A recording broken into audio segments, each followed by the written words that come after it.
making it very clear that is, if you do the previous characteristics I taught on, if you do the things that I say right here, the final one is this: you will be persecuted. You will be persecuted. If you do what I say, you're going to have a hard life on this side of heaven. Who wants to join? Let's read them all one more time, and then we'll dive into it, though. Matthew 5, verses 1 through 11. When he saw the crowds, he went up to the mountain, and after he sat down, his disciples came to him. Then he began to teach them, saying, Blessed are the poor in spirit, for the kingdom of heaven is theirs. Blessed are those who mourn, for they will be comforted. Blessed are the humble, for they will inherit the earth. Blessed are those who hunger and thirst for righteousness, for they will be filled. Blessed are the merciful, for they will be shown mercy. Blessed are the pure in heart, for they will see God. Blessed are the peacemakers, for they will be called sons of God.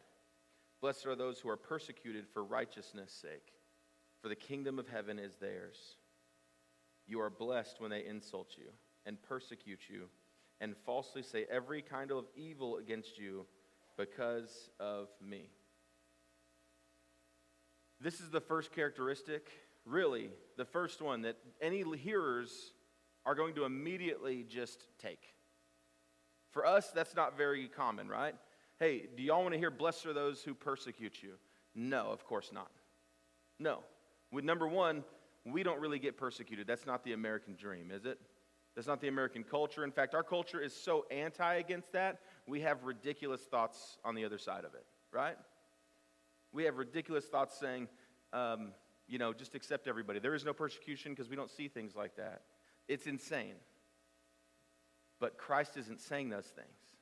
His hearers aren't hearing those things. His hearers don't think that way. They think in their common ideas, which is a Jewish mindset, which is what? Persecution is a normal thing for them. Persecution is a normal thing for the Jewish person. It is a common thing. And how do we know this? History. Let's just be honest. History shows us that, doesn't it? The Jews have constantly been taken, been enslaved, been taken again, been freed again, been enslaved again, then free again once more, then put in captivity by the Babylonians, then taken away, and then the Babylonians again. I don't know if you knew that. There was twice there. It is just back and forth to where even now, what? The Romans.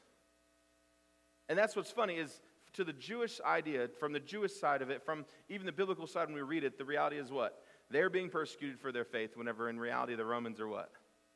They're persecuting them because just they're not Romans. It's not really because of their faith. It's just we're Rome. That's what we do. We go and take, right? Romans go and just take. That's what they do. And so Jesus makes it very clear here that it is not about persecution for the sake of persecution, right? Again, we know stories of persecution from the Old Testament. Daniel